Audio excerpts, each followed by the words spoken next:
tú estás en medio de nosotros, aquí, como dice la palabra, donde dos o tres están reunidos, en medio de ellos estás tú, en medio de nosotras, en medio de una nueva vida Jesucristo, comunidad cristiana, tú estás. Bienvenido Espíritu Santo, toma el control de este lugar y de tu presencia abundante que llega a través de muchos lugares del mundo por medio de YouTube y de Facebook. Lo bendecimos, esos medios de comunicación, porque sabemos que tú has dado toda buena dádiva y todo perfecto desciende del Padre de las luces. Gracias, poderoso. Bendecimos esta palabra, declarando que va a llegar a muchos corazones y la van a poner por obra. En el nombre del Señor Jesucristo. Amén. Amén. Bueno, vamos a ir a la palabra de Dios, porque hoy el Señor nos va a hablar acerca de la importancia de los dones espirituales. Amén. Sí. Todos tenemos dones, todos tenemos regalos, todos tenemos diferentes tipos de regalos que Dios nos ha dado, los dones del Espíritu. Y muchas personas tienen dones, regalos de parte de Dios y no saben que los tienen. Y entonces Dios quiere que desarrollemos los dones. Por eso te invito a que vayas conmigo a Hechos 10:46. Hoy es un día donde el Espíritu Santo nos va a hablar acerca de la importancia de los dones del Espíritu. En Hechos 10:46. Si ya estás en Hechos 10:46, tú dices por favor amén. Sí, sí, abramos nuestra Biblia en Hechos 10:46 y le damos gracias al Padre, al Hijo y al Espíritu Santo, porque el Señor hoy nos va a animar a través de esta palabra con respecto a los dones que Él nos ha dado, porque los oían que hablaban en lenguas y que magnificaban a Dios. Entonces respondió Pedro: ¿puede acaso alguno impedir el agua para que no sean bautizados estos que han recibido el Espíritu Santo también como nosotros? Y mandó bautizarse en el nombre del Señor Jesús. Entonces le rogaron que se quedase por algunos días. Ahí estamos viendo una manifestación acerca de las lenguas, ¿sí? Ellos comenzaron a hablar lenguas, a unas lenguas que exaltaban el nombre de Dios. Por eso es tan importante que nosotros, como pueblo de Dios, aprendamos a qué significan los dones espirituales. Cada uno de nosotros tenemos dones espirituales. Tenemos regalos, tenemos un llamamiento de parte de Dios. Algunos tienen un llamado más grande, otros no tan grande. Pero cada llamado se tiene que desarrollar y tiene que dar un fruto, como el árbol tiene que dar frutos. Porque para eso el Señor, cuando creó los árboles, nos mostró con esa creación del árbol que el árbol espera un tiempo para crecer y luego ese árbol, cuando ya esté bien maduro, da los frutos. Todos nosotros tenemos dones de parte de Dios, pero algunas personas los tienen y no saben cómo desarrollarlos. Por eso es tan importante que aprendamos acerca de los tipos de dones del Espíritu Santo. ¿Qué te dio Dios a ti? ¿Qué me dio a mí? ¿Qué te dio a ti? Y a todos los que nos ven, aún a los niños también les dio dones y talentos que se van a desarrollar más adelante. Vamos a hablar acerca de interpretar las lenguas. Aquí veíamos en Hechos 10:46 que hubo un derramamiento de las lenguas, ¿cierto? Y que empezaron ellos a hablar lenguas y las lenguas glorificaban a Dios. Amén. Y entonces es importante que aprendamos que hay dos tipos de lenguas que tú debes saber. Hay lenguas que son de Dios, angelicales, lenguas que vienen de lo alto, del cielo. Y esas lenguas es para glorificar el nombre de Dios. Amén. Y hay otras lenguas que usa Satanás, porque Satanás también duplicó o copió la buena obra de Dios para él hacer la mala obra del diablo, ¿sí? Entonces a veces vemos que personas hablan en unas lenguas que uno dice, algo aquí me inquieta. No sé si a ti te ha pasado que personas, tú a veces las escuchas hablar en lenguas y tú sientes una molestia y sientes como un susto, como un miedo y no sabes qué es lo que pasa, pero es que la persona no está hablando lenguas angelicales ni de Dios, está hablando lenguas del adversario. Por ejemplo, en algún momento estando en una iglesia, había un señor que pretendía a una joven, un señor ya maduro, ¿sí? Y estaba él pretendiendo a la muchacha joven, ¿sí? Y en un momento él comenzó a hablar unas lenguas, había como un mover ahí, estaban en un fluir del Espíritu Santo, y este varón morboso comenzó a hablar como unas lenguas, pero no eran unas lenguas angelicales, sino que eran lenguas diabólicas, eran lenguas satánicas, ¿sí? Y él comenzó a conjurar a la joven. O sea que lo que él hablaba no venía del Espíritu, sino que él estaba haciendo un conjuro hacia la joven, le estaba enviando algo allí, ¿sí? En otro momento, estábamos en un congreso hace mucho tiempo, en un congreso en donde habían muchos ministros de diferentes ministerios, y uno de ellos comenzó en el momento del diezmo a hablar una lengua, y esta lengua era él decretando que las personas sacaran la plata de los bolsillos. Era como un conjuro en una lengua extraña, por eso no debemos nosotros comer, como se dice, entero, sino que debemos discernir, saber de dónde vienen las cosas. Y cuando tú no sientas paz con algo es porque definitivamente esas cosas no son de Dios. Y la persona entonces estaba declarando, justo en el momento del diezmo, estaba declarando que las personas sacaran el dinero del bolsillo, ¿sí? Entonces en este caso son lenguas que son interpretadas pero con maldad, es decir, son lenguas que no vienen de Dios, sino que esto es un poder diabólico, porque el diablo todo lo de Dios lo ha copiado. Entonces así como nosotros podemos hablar lenguas santas, y así el enemigo ha copiado las cosas de Dios. En algún momento, también estos son ejemplos para que tú comprendas mejor de lo que estamos hablando. En algún momento, un joven, estábamos evangelizando en cualquier lugar de aquí de Bogotá, y hablamos a un joven. El joven estaba en la drogadicción y en el alcoholismo, y en ese mismo momento, cuando le estábamos evangelizando, uno de los ministros comenzó a hablar en lenguas de Dios, y el drogadicto y el satánico y el borracho, o sea, el que estaba ahí recibiendo, comenzó también a hablar unas lenguas, ¿sí? Entonces entendimos que así como Dios te da unas lenguas santas o angelicales, el diablo también puede copiarlas. Así que no podemos creer en todas las lenguas que tú escuchas, porque muchas veces son conjuros que la misma persona está siendo usada por el enemigo para enviarle conjuros de demonios a los demás. También están los dones del Espíritu acerca de la profecía, por eso te invito a que vayamos a Romanos 12:6.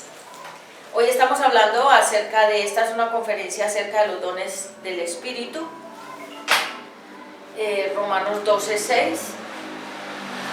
Romanos 12:6, muy importante que todos estemos leyendo la palabra de Dios, porque la palabra de Dios es un buen consejo, una guía.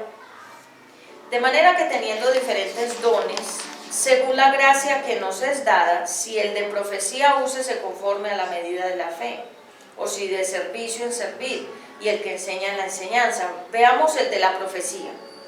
Según la gracia que nos es dada, la profecía viene por la gracia de Dios, es un favor de Dios, es decir, nadie es profeta a menos que Dios lo haya llamado como profeta, es decir, es una gracia, es un favor de Dios, que a Dios le plació dentro de tantos seres humanos escoger a diferentes tipos de profetas, a diferentes tipos de apóstoles, a diferentes tipos de maestros, pastores y a todos los 9 ministerios de servicio. Pero el profeta, la persona que ha sido llamado como profeta, es un don de Dios. No hay escuela de profetas. Es decir, yo quiero hacer una aclaración. Hay algunas escuelas de profetas en el mundo entero, y entonces ellos allí están perfeccionando su don profético, ¿sí? Pero definitivamente el don profético viene de Dios. Y Dios mismo, al que llama como profeta, el Señor mismo le va dando la palabra y lo va perfeccionando en el caminar profético. Porque hay escuelas, he escuchado escuelas de profetas y se reúnen todos ellos, que tienen el mismo llamado de profeta, y esto es un desorden total, es como una locura, es una locura, porque entonces entre el espíritu y la carne hay una línea muy delgada, hay una diferencia muy grande, y así como uno pueda empezar a hablar en el espíritu, puede terminar hablando en la carne. Y entonces en estas famosas escuelas de profetas lo único que hacen es ellos poner en la balanza quién habla más, quién habla menos, quién tiene más poder, quién tumba más gente. Entonces esto se convierte en una competencia como en el mundo. Por eso, en un circo total, ¿sí? Entonces es bueno que entendamos que cuando hemos sido llamados por Dios a un don, a un llamamiento, a un regalo que el Espíritu Santo nos dio, es bueno entender, hay que mantener pura el llamamiento, la misión, hay que mantener con pureza ese llamado, porque así como nosotros podemos fluir en el Espíritu, así también nos podemos contaminar muy fácil. Por eso es bueno, hay personas que se dedican a ver muchos programas, muchas personas predicando de diferentes lugares y van cogiendo contaminación de un lado y de otro. Es mejor mantenernos puros. Podemos ver ciertos predicadores, pero hay otros que ya están muy contaminados. Entonces el don del profeta definitivamente lo da Dios. Este se debe usar conforme a la medida de la fe. Hay profetas de un momento, que Dios los usa para un momento. Es decir, habla una palabra en ese momento. Hay profetas que son de mediano tiempo, es decir, Dios los envía por un tiempo y luego ya no está más la persona. Y hay profetas que son de todos los tiempos. Vemos que los profetas del Antiguo Testamento, ellos cumplieron una misión. Algunos dieron solo una palabra, otros daban diferentes palabras en diferentes tiempos. Y Jesús es el profeta de todos los profetas. Jesucristo es el profeta de todos los profetas. Entonces, Él es el profeta más titulado, con el mejor llamamiento, con la mejor perfección, sin mancha, sin arruga, y sin... Él es perfecto como profeta. Y todo lo que Él dijo se cumplió y se está cumpliendo.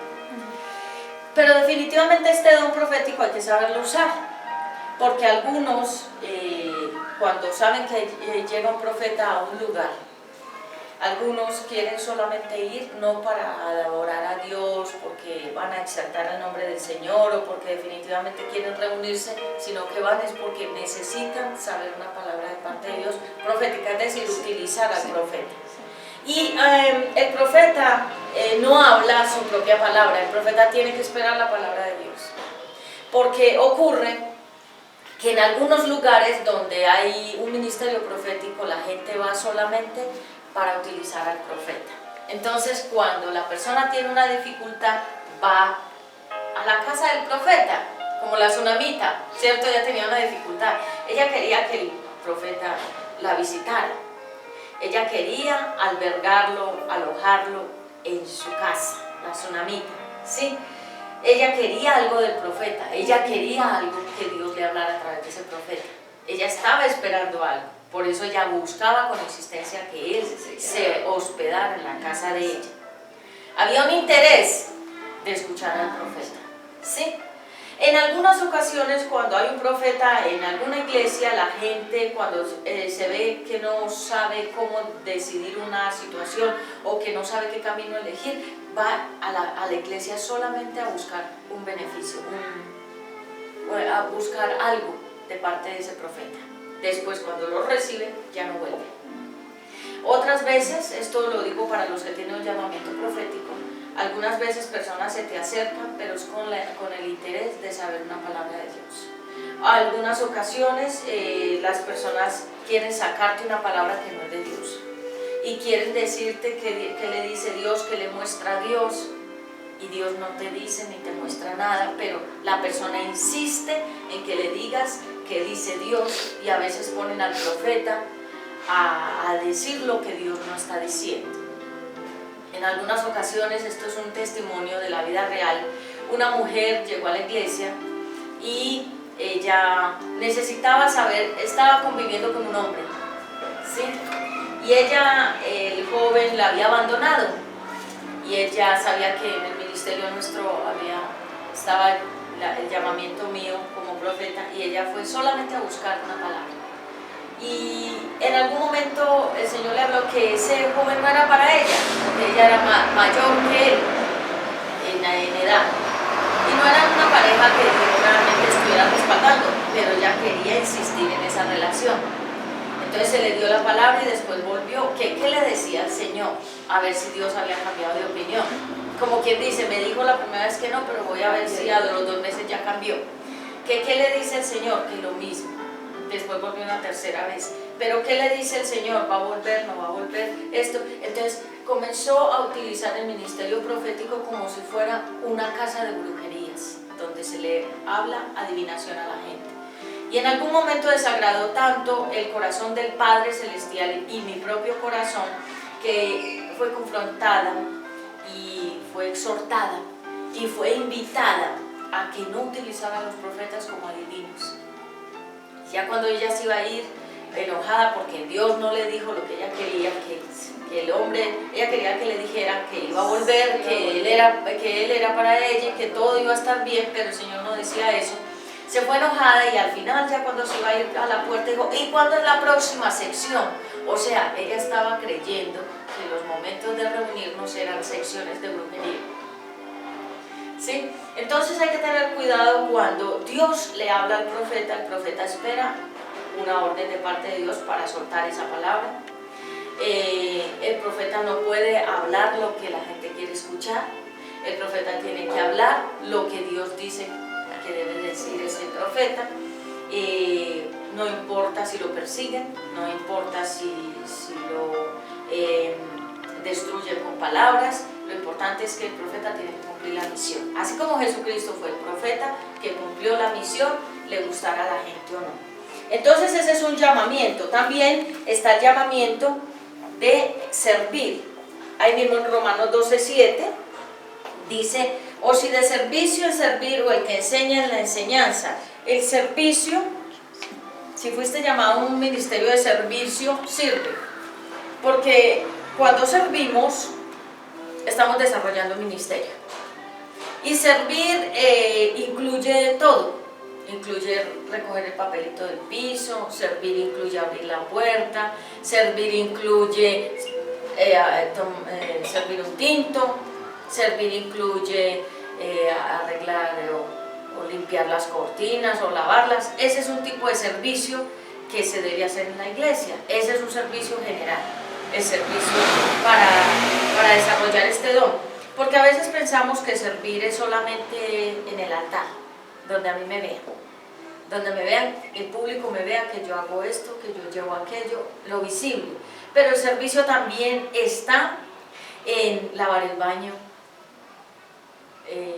limpiar las puertas. Todo servicio no es solamente público, sino también es privado. Y el mejor servicio, que muchos no quieren hacer, el servicio cochino, es decir, el lavar los baños, limpiar las paredes, sacar la basura. Sí, sacar la basura. Eso. De recogerle los papeles a las señoras o a las personas que fueron liberadas, sí, todo lo que votan en... ¿sí? Sí. La gente no quiere eso. No, la gente quiere un servicio más digno, un servicio de alto nivel. Es decir, en esto sirvo, pero en esto que es menos digno no voy a servir. Pero el servicio lo incluye todo. El servicio incluye que nosotros los ministros, los que estamos en un púlpito predicando, nos tenemos que arremangar la manguita y trapear y barrer y recoger los papeles y hacer lo que se tenga que hacer. Si vemos que un cuadro de la iglesia está torcido, lo enderezamos, porque esto también es servir.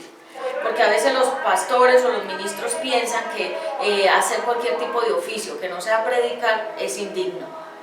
Y nosotros debemos aprender de Jesús. Que Jesús, cuando le lavó los pies a los discípulos, Él no miró la uña larga, la uña encarnada, no miró el mugre del polvo que ellos traían en sus sandalias, no miró el olor, no miró de pronto algún hongo, ¿sí? Estamos hablando de cosas muy así, puntuales. El Señor no miró el pie gordo, no miró el pie flaco, no miró el dedo torcido, no. Él lavó los pies de todos ellos, mostrándoles que les lavaba los pies como símbolo, como muestra de que estaban lavando su caminar para el ministerio. Que Él estaba limpiando el caminar viejo a uno nuevo para que sirviera. Eso significa el lavamiento de los pies. Los estaba preparando para llevar las buenas noticias del Evangelio. Y también les estaba mostrando por ese lavamiento que él se podía colocar en la posición más menor condición, en la posición de menor jerarquía, que él podía bajarse a lo sumo, a la humildad. Quizás si a ti te dicen, la persona que es orgullosa, la persona que es de pronto muy selectiva, la persona selectiva es la que esto lo hago, esto no lo hago. Con estas personas sí quiero, con estas personas no quiero. Cuando una persona es orgullosa no va a lavar ningunos pies. Y si de pronto te dijéramos, lávame acá los pies, lava los pies a 20 personas, estoy segura de que muchos no lo harían. De palabras decimos, lo haría. Yo he escuchado gente que dice, lo haré, lo haría, yo lo haría, pero en el momento de ver todos esos detalles que acabo de mencionar, la persona puede reaccionar. Porque para el lavamiento de los pies hay que ser muy espiritual. Es decir, ser una persona muy llena del Espíritu Santo para poder hacer ese lavamiento de los pies. También eso es un servicio. El servicio de bajarnos a la al menor nivel para servir a los demás. Enseñar. En Romanos 12:7 está la palabra enseñar. Todos tenemos algo que enseñarle a los demás, ¿cierto? Hasta el más humilde le puede enseñar al más sabio. Porque yo sé que algunos han sufrido de desprecio.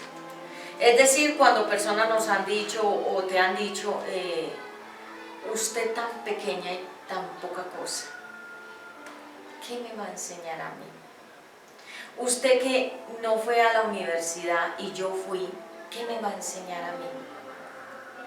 Usted que es de tan poco estrato de nivel económico y yo tan opulenta en riquezas, ¿qué me va a enseñar? Entonces, enseñar, todo le debemos enseñar. Yo aprendo de las personas y las personas sé que aprenden de mí, porque todos tenemos una capacidad de enseñar. Y hay dos tipos de enseñanza: la enseñanza que es con el ejemplo, sin palabras, los comportamientos, las cosas, las obras que las demás ven en nosotros y que con esas obras ellos aprenden. ¿Sí? Porque hay un testimonio que es hablándolo y otro testimonio sin palabras. El que más vale es el sin palabras. Porque hablar es fácil, decir yo soy esto, yo soy aquello, yo hago aquí, yo hago allá, yo estudié aquí, pero el enseñar con el ejemplo es muy importante. De hecho, los hijos aprenden a través de los padres. De hecho, las ovejas aprenden a través de sus pastores. De hecho, todos los ministerios unos a otros se deben enseñar, pero enseñar también tiene que ver con la capacidad de poder entrar en la palabra, escudriñarla, desmenuzarla y mostrársela a las demás personas de una manera tan sencilla que las personas entiendan qué es lo que el Señor quiere hablar acá. Muchos no leen la Biblia porque les da mucha pereza, porque piensan y sienten de que no la entienden, que hay palabras que no entienden para nada. Entonces lo que hace el maestro, que es un don, también es un llamado, es enseñar de manera muy sencilla, con lúdicas, como cuando la maestra le enseña a los niños en el colegio, en el jardín, les enseña las diferentes lúdicas para que los niños aprendan. La palabra, toda esta palabra se necesita discernir, por eso está el maestro. Y el maestro lo que hace es enseñarle de manera muy sencilla a los demás. Pero también están los que enseñan la música en la iglesia, están los que enseñan en el coro, están los que enseñan diferentes tipos de artes en la iglesia también, están los que enseñan en la escuela bíblica, están los que enseñan, digamos, los que están capacitando los ministerios, los que están capacitando a los maestros, los que están capacitando a los evangelistas. Entonces hay un maestro que enseña, porque el llamado de enseñar es muy importante en la iglesia. Jesús era maestro también. Jesús se sentaba con los discípulos y les enseñaba y les decía lo que ellos tenían que hacer y cómo hacerlo. Y Jesús, con el ejemplo de él, sin palabras, les enseñaba. Jesús les enseñaba con palabras y con ejemplos. Jesús les enseñaba cuando la pesca milagrosa, ¿cierto? Ellos ya habían perdido la fe, se habían desanimado, ya habían como que fracasado en esa pesca. Y Jesús, a través de un ejemplo tan sencillo, que lanzaran la red, ¿sí?, les dio la oportunidad de que ellos volvieran a tomar fuerzas y más fe. Les enseñó a través de algo tan sencillo. Ellos ya habían recogido la red y esas redes eran gigantes, y recoger una red es muy complicado porque la red es gigante y para recoger la red es un trabajo fuerte, limpiarlas, recogerlas. Y ellos ya habían recogido las redes cuando el Señor le dijo: envíenla otra vez, láncenla otra vez. Les estaba enseñando a través de esa palabra. Es, aunque la primera vez no nos haya salido algo bien, debemos intentarlo una segunda vez, porque cuando nosotros nos damos por vencidos, ahí viene el desánimo. También está ser un apóstol. Ahorita hay una moda de apóstoles, y ahorita todos son apóstoles. El que no es profeta es apóstol. Ya quedan pocos pastores, ya quedan pocos maestros, ni siquiera los mencionan, ya quedan pocos evangelistas. Siempre que vemos en la televisión es PhD, o sea, lo más alto en doctorados, en teología, en estudios, en maestrías de teología. Y dicen, entonces ponen PhD. O sea, quiere decir, estoy súper graduado, súper involucrado en todo lo que es el estudio, estoy en un nivel altísimo, y luego colocan apóstol, reverendo, y le colocan como 3 o 4 títulos. Entonces nos está mostrando eso, que les importan mucho los títulos, mucho más que ejecutar ese ministerio. Porque el apóstol no es el que cree ser un apóstol. El apóstol tiene que cumplir la función. ¿Cuál es? El apóstol lo que hace es un maestro también. El apóstol también es un maestro, porque a través de Pablo, el apóstol, nos mostró el Señor que Pablo estaba muy dotado de conocimientos. Él era una persona muy culta, muy estudiosa, y él, con su testimonio personal, él iba y entrenaba a muchas personas para un ministerio, dejaba establecido esa iglesia, que funcionara, que fluyera, y él se iba a otro lugar y hacía lo mismo, y comenzaba a poner los cimientos, a cavar profundo un ministerio, es decir, a consolidarlo. Comenzaba él a edificar el ministerio, a preparar a todos los que iban a servir, y cuando ya veía que esa otra iglesia ya estaba funcionando y fluyendo, se iba.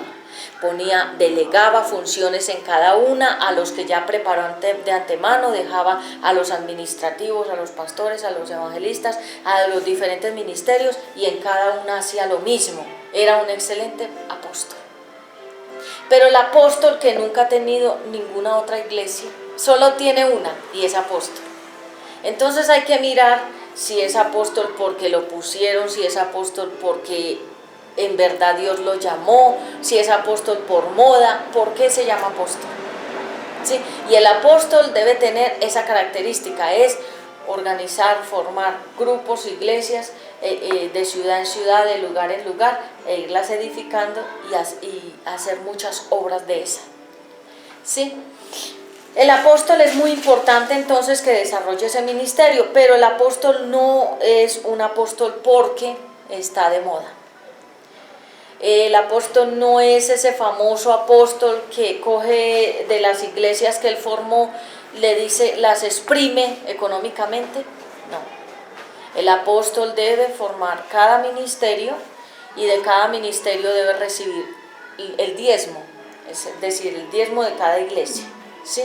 Pero cuando ya vienen otros mandatos que son más del hombre que de Dios, entonces comienza este famoso apóstol a escurrir financieramente a cada iglesia y también a ejercer mucho control sobre ellas, ¿sí? Eso lo hemos visto y eso no es de Dios, ¿sí? Porque el apóstol tiene que cumplir la función es de enseñar, establecer iglesias y seguir haciendo la labor de establecer más iglesias.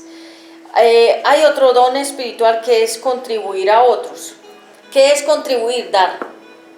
Ese es un llamado.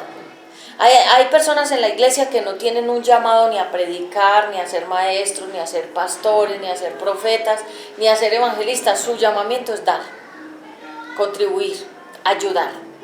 Y hay gente que tiene mucha plata y que tiene este don, que tiene este llamado de contribuir a otros, de darle a los demás, y esos son los que ayudan a las iglesias a levantarse. Entonces, si por ejemplo está el empresario, pero tiene el don de contribuir, es decir, él le nace dar, como por ejemplo una empresa que conocemos todos, que es muy famosa, de crema dental, ¿sí? Que ellos son contribuyentes, ellos dan, ellos tienen, la persona, la persona cabeza o gerente de esa empresa, en su corazón está es dar, contribuir, dar, ese es un llamado. Hay personas que están en la iglesia para dar, ¿sí? Pero no porque les pidan, están para dar porque ellos proponen. Yo quiero dar esto. Y esas iglesias, cuando hay ministerios, estos dones de contribuir, la iglesia crece y se establece financieramente muy bien. Entonces hay que orar en las iglesias que el Señor traiga las famosas columnas, que mucha gente las dice, las columnas financieras, pero hay que establecer los que contribuyen, los que dan.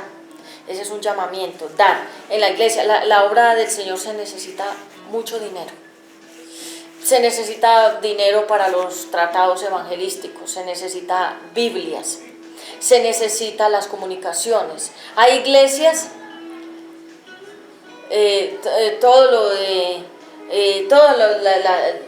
la decoración, los muebles, las cosas que necesita una iglesia, las luces, todo eso necesita una iglesia mucho dinero, ¿sí? Y a veces personas tienen el dinero pero no quieren darlo porque no tienen ese don de contribuir, de dar. Yo conozco personas que son muy dadoras y uno, sin decirles nada, proponen: yo quiero hacer esto, yo quiero traer esto, yo quiero ofrendar esto, y por eso vemos que muchas iglesias están enriquecidas económicamente, porque hay muchos dones de contribución, es decir, personas que fueron llamadas solo a dar. Esa es una bendición grande.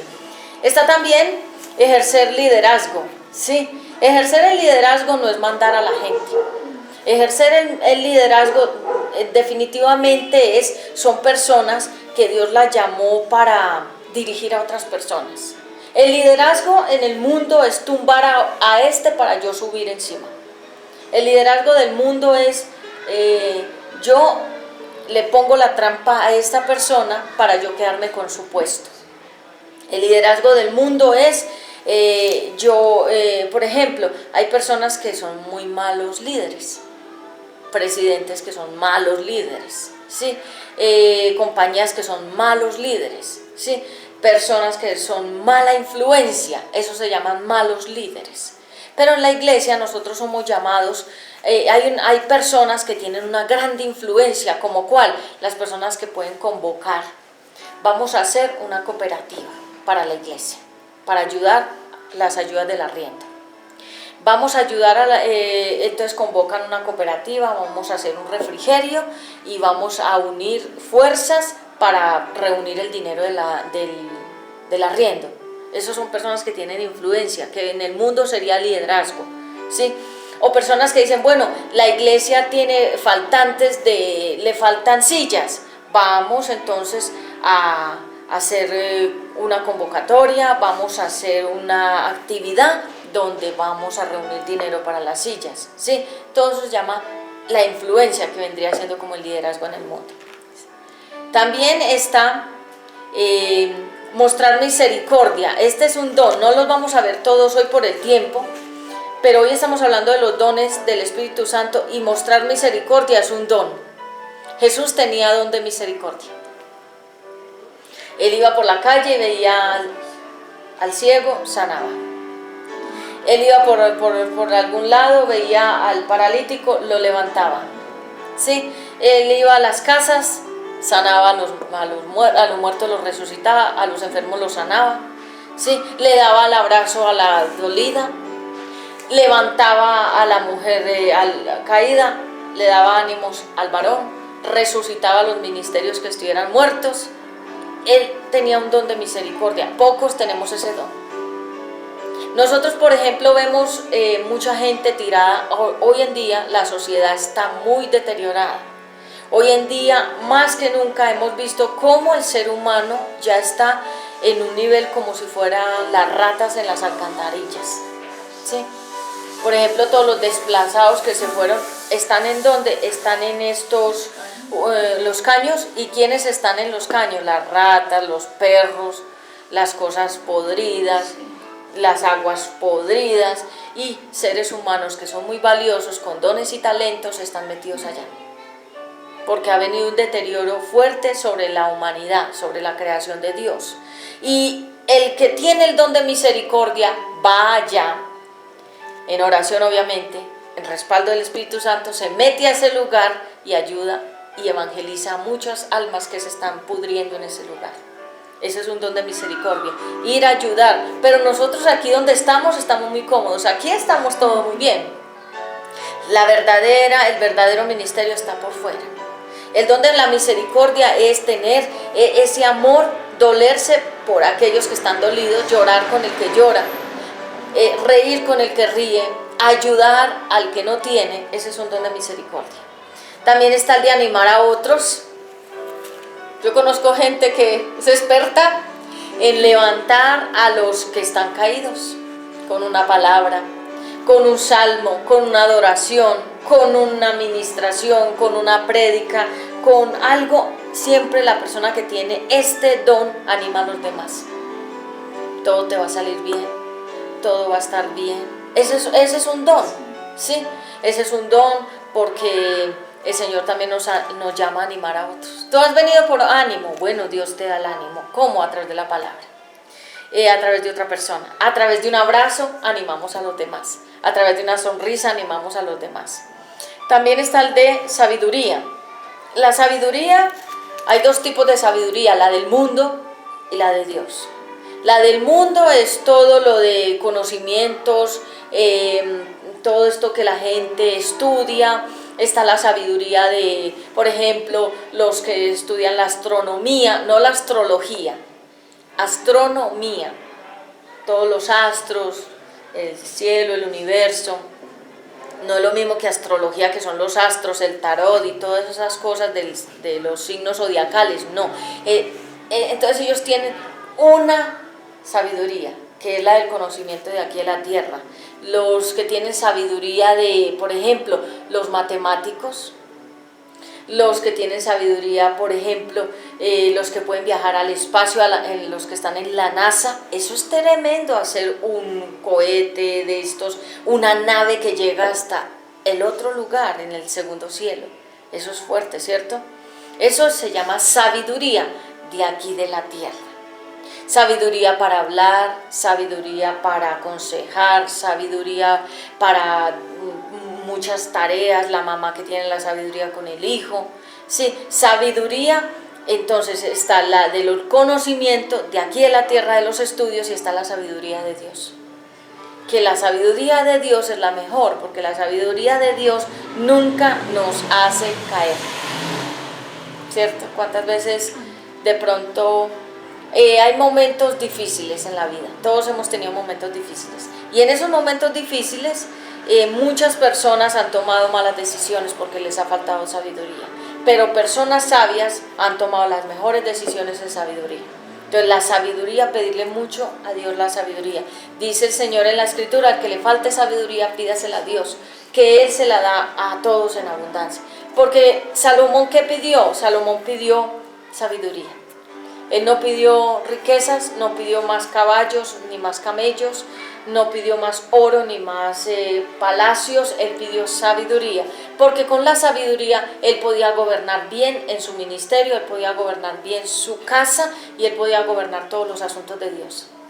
Entonces la sabiduría es un don, hay gente muy sabia, no solamente los jóvenes les falta sabiduría, no solamente a algunos adultos les falta sabiduría, hay gente que tiene mucha sabiduría, no solamente son los viejitos, los ancianos, porque hay ancianos necios, hay ancianos sabios, pero hay jóvenes sabios y hay aún niños sabios. Entonces la sabiduría es un regalo de Dios. El conocimiento, que es todo lo de la palabra de Dios, también es un don. Hay gente que sabe mucha Biblia, ese se llama el don de conocimiento, que uno le dice, ¿dónde está tal versículo? Ya lo sabe. ¿Y qué significa ese versículo? Lo sabe. Conocimiento de la palabra, mucho conocimiento de la palabra, conocimiento de las verdades bíblicas, eso es un don. Yo admiro a esa gente. Hay un maestro excelente, él tiene un llamado, un llamamiento por los medios de comunicación. Él es un maestro sabio, enseña muy bien, tiene mucho conocimiento, sabe mucha palabra, ese es un don. Y para finalizar está la fe.